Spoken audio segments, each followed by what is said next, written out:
Bom, pessoal, então continuando as manobras e testes especiais, a gente parou na última aula falando do sinal de Murphy. Então, a outra manobra especial que pode ser feita no exame físico abdominal é a manobra do rechaço. Essa manobra do rechaço ela é utilizada principalmente quando o paciente tem líquido livre na cavidade, que seria a ascite, e aí tem ou uma víscera sólida ou um tumor sólido que fica ali meio que flutuando mesmo no líquido livre. Como nas ascites de grande volume é difícil de delimitar pela palpação adequadamente as vísceras, então essa é uma manobra importante na palpação, principalmente de fígado e baço, para ver se tem visceromegalia.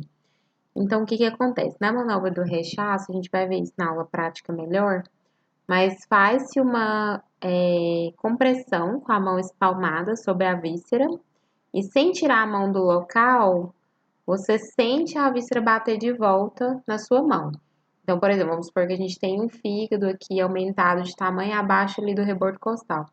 Quando você faz a manobra do rechaço e deixa a sua mão, você vai sentir o fígado batendo de volta na mão. Então, se tiver hepatomegalia, você vai poder sentir pela manobra do rechaço. Mesma coisa na esplenomegalia, ou ainda nos casos que tem alguma massa abdominal presente, que pode ser um tumor sólido de neoplasia, certo? A outra manobra é a manobra do vasculejo. Na manobra do vasculejo, a gente prende o estômago com a mão direita e faz uma chacoalhada de um lado para o outro. E aí você vai ouvir o líquido dentro do estômago se movimentando. Em condições normais, pós-alimentares, essa manobra do vasculejo vai ser positiva, você vai ouvir o líquido livre. Em algumas situações patológicas, como na estenose pilórica ou alguma obstrução ao nível do piloro, o estômago também pode ficar cheio de líquido e a manobra do vasculejo vai ser positiva. Então, nem sempre ela é patológica, quando positiva. O sinal de Gersony seria quando a gente palpa uma massa, que geralmente é um fecaloma, na topografia do sigmoide. Então, a gente vai lá fazer a palpação da fossa ilíaca esquerda e identifica uma massa volumosa. E a gente pode sentir também crepitações, porque seria a movimentação ali entre o fecaloma, né? O ar entre o fecaloma e a parede intestinal. Esse é o sinal de Gersony. Passando para a percussão. Então, quais seriam os 4 tipos de sons que a gente vai ouvir na percussão do abdômen?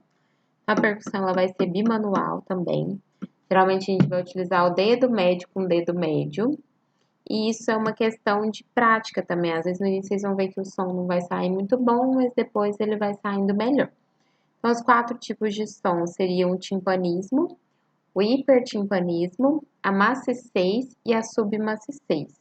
A maciçez quando a gente percute uma víscera sólida, como o fígado, e a submaciçez quando tem uma sobreposição de uma víscera oca, como o intestino ou ainda o pulmão ali, sobre uma víscera sólida, como o fígado. Então, quando tem um encontro ali do pulmão direito com o fígado, é a zona de submaciçez.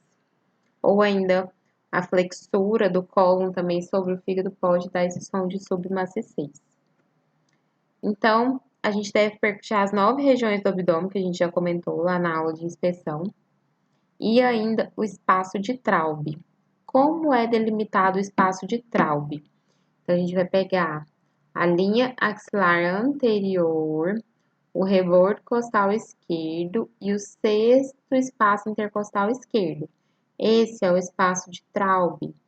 Geralmente, o espaço de Traube, a gente fala Traube livre, quando a percussão aí é timpânica. Quando há uma maciçez no espaço de Traube, a gente descreve Traube ocupado.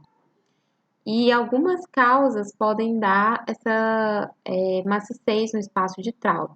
Para a gente saber se é uma esplenomegalia verdadeira, a gente traça essa linha, que chama linha de Piorri, que vai da fúrcula external até o vértice aqui do triângulo, ou até a última costela aqui do rebordo costal, última costela flutuante.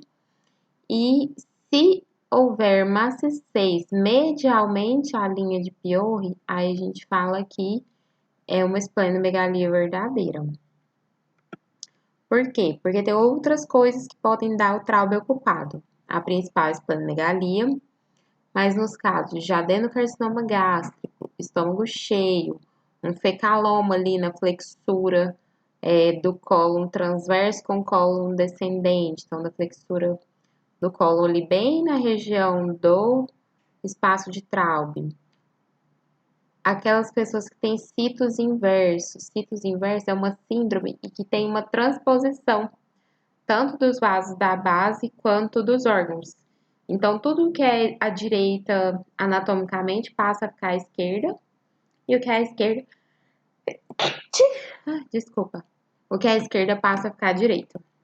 Então, por exemplo, você vai lá percutir o espaço de Traube à esquerda e na verdade vai ter fígado lá. E o fígado ele é maciço. Então, vai ter uma maciez. Então, a condição de maciez no espaço de Traube. Nos casos de derrame pleural extenso, a esquerda também pode ter maciez. Como que nós vamos pesquisar, então, a CIT? Passando agora para a CIT. Na percussão, a gente vai ter algumas manobras. Quando é uma ascite de médio volume, a melhor maneira de se pesquisar é a pesquisa de maciez móvel. Então, quando o indivíduo tem uma ascite moderada, que ele está em decúbito dorsal, o líquido vai se espalhar para os flancos e as alças intestinais vão subir. Então, a gente vai ter uma zona de maciez nos flancos e de timpanismo aqui periumbilical, por causa das alças intestinais. Quando a gente pede para o paciente virar de lado, aí o líquido escorre para o lado do decúbito que o paciente está e as alças vão subir. Então, a gente vai ter maciço e timpânico. Por isso que a gente fala que é maciez móvel, porque antes essa maciez ela estava nos flancos e o timpanismo periumbilical. Quando a gente pede para o paciente virar, muda essa região de timpanismo e de maciez. Essa é a melhor forma de pesquisar ascite de moderado volume no exame físico. Depois a gente vai falar da pesquisa de ascite de grande volume, que seria pelo sinal do Piparote, certo? Outra aplicação da percussão seria a hepatimetria. Então, a gente começa a fazer a percussão entre os espaços intercostais a partir da linha hemiclavicular. Então, a gente começa lá no primeiro espaço intercostal e vai fazendo. Inicialmente, a gente vai percutir o pulmão. Então, como vocês devem ter visto com o professor Yoshio, primeiro nessa região a gente vai escutar, então, o som claro pulmonar, que é um som diferente do timpanismo abdominal, mas diferente da maciez também. Então, a gente faz a percussão a partir da linha hemiclavicular e vai descendo aqui nos espaços intercostais. Mais ou menos ao nível do quinto, sexto espaço intercostal, começa uma zona de submaciez, que é onde o pulmão se sobrepõe ao parênquima hepático. Então, quando a gente escuta a submaciez, a gente tem, então, a borda superior do fígado. E aí você vai delimitar. Como a gente está vendo aqui, tem uma fita métrica. Então, delimitou lá em qual espaço intercostal começou a subir maciez. Aí vai ser percutido o resto do abdômen. A gente vai percutir uma zona de maciez, que é todo o parênquima hepático. E aí, quando começa a região de timpanismo abdominal, é a borda inferior. Em alguns casos, não vai ser possível fazer essa percussão e achar a borda inferior pelo timpanismo. Então, pode ser feito pela palpação também, certo? Aí você marca o limite superior, limite inferior, mede com uma fita métrica e vai ter o tamanho do fígado. Então, o que seria um tamanho hepático considerado normal? Cerca de 6 a 12 centímetros na linha hemiclavicular direita e de 4 a 8 centímetros abaixo do apêndice tifoide. Tem que lembrar que tem uma parte do fígado que vai ficar palpável aqui, quase que na região epigástrica e às vezes percutível. Então, 4 a 8 centímetros abaixo do apêndice tifoide ainda é considerado um tamanho normal do lobo hepático esquerdo.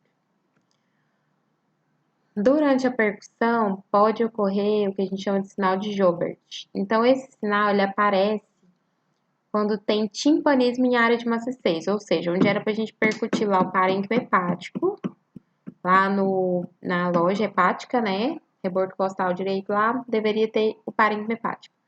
Se houver a perfuração de uma víscera oca e ocorrer pneumo peritônico, que a gente chama, então, liberação de ar, por exemplo, o indivíduo perfurou o intestino, seja por um ferimento por arma branca, ou uma perfuração por apendicite, por exemplo. Então, vai ar para as regiões ali mais infradiafragmáticas, é a tendência onde o ar vai ocupar.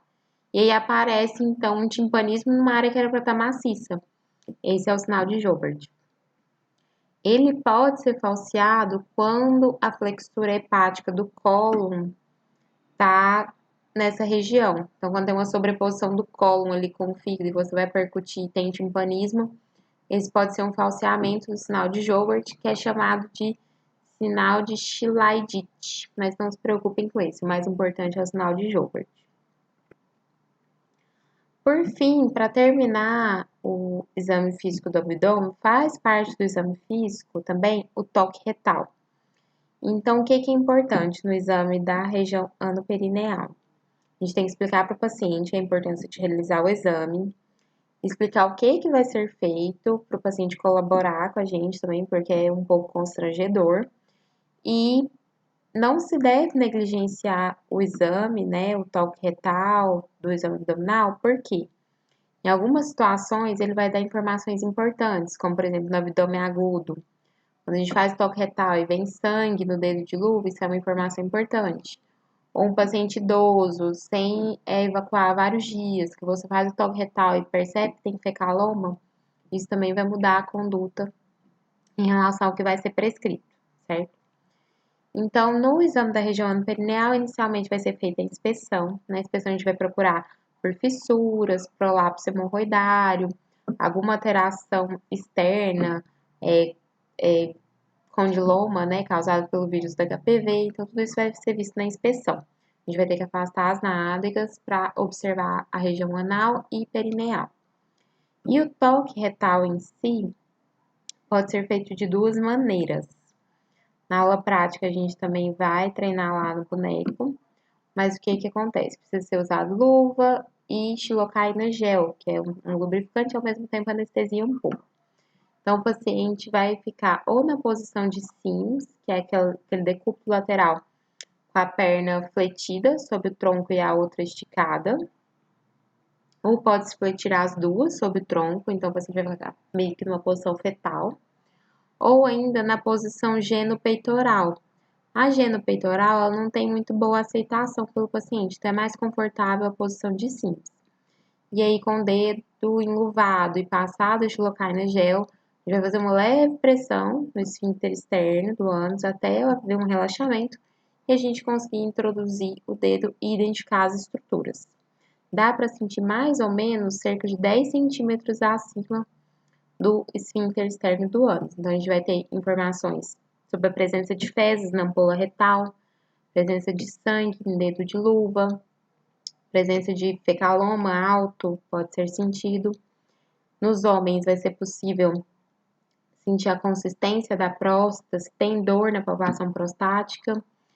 Nas mulheres também vai ser possível fazer o toque e sentir se tem alguma evidência, por exemplo, de anomalias ali que estejam levando a uma fístula,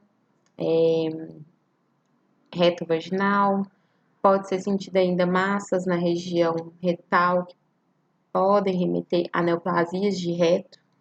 Então, é um exame importante a depender da suspeita diagnóstica, tá certo? Se vocês tiverem ficado com alguma dúvida, deixem lá no fórum de dúvidas, que aí eu entrarei amanhã e na quarta-feira para esclarecer. Semana que vem vou colocar exercícios a respeito do exame físico abdominal. E se tudo der certo, na outra semana as aulas práticas vão começar, tá bom? Então é isso, pessoal.